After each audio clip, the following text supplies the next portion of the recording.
Welcome to Freedom News Network, once again bringing you the truth, bringing you a live news update on the Comey testimony before the Sen Intelligence Committee.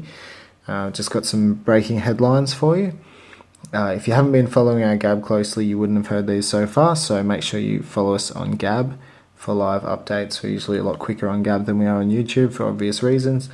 I hope you can see your way clear. This is a quote from the President.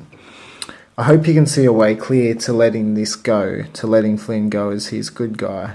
I hope you can let this go. James Comey admits that he's not aware of any person being charged with obstruction for hoping in the past. So that's interesting. There's no precedent based on any knowledge that Comey has as a former prosecutor and FBI chief that anybody has been charged for simply hoping something.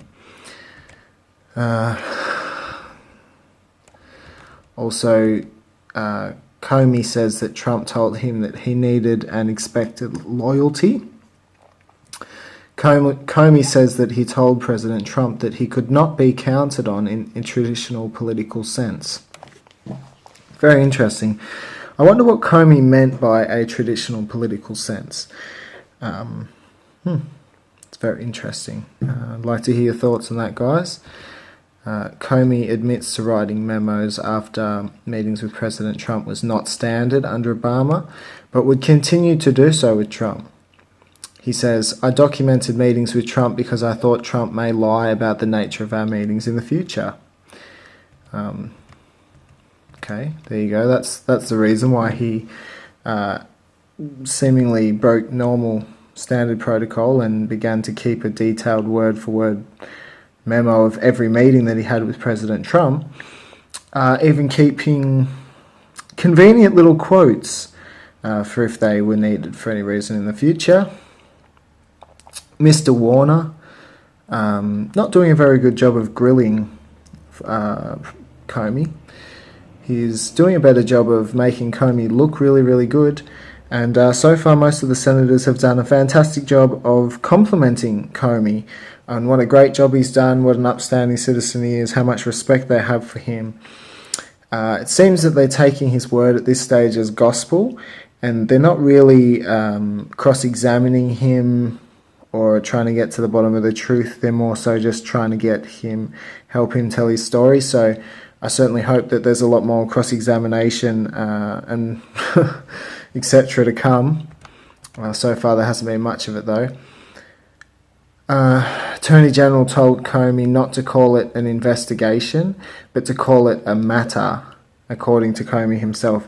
That is, of course, referring to the Hillary Clinton email scandal and the meeting on the tarmac with former Attorney General Loretta Lynch, not referring to the current Attorney General Sessions. So, former Attorney General Loretta Lynch allegedly told Comey not to call it an investigation. Chairman Burr asked Comey, was your decision to go public with the results of the emails influenced by the meeting between former Attorney General and former President Clinton on the tarmac? James Comey says yes. In a conclusive way, that was the thing that capped it for me. So again, pretty self-explanatory.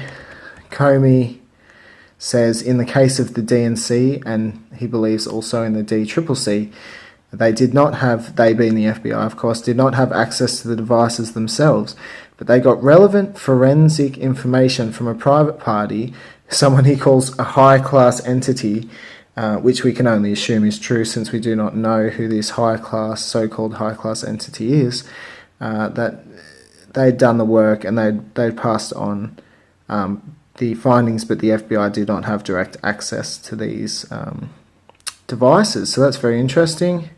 Comey says it's normal for foreign governments to attempt to reach out to an incoming cabinet.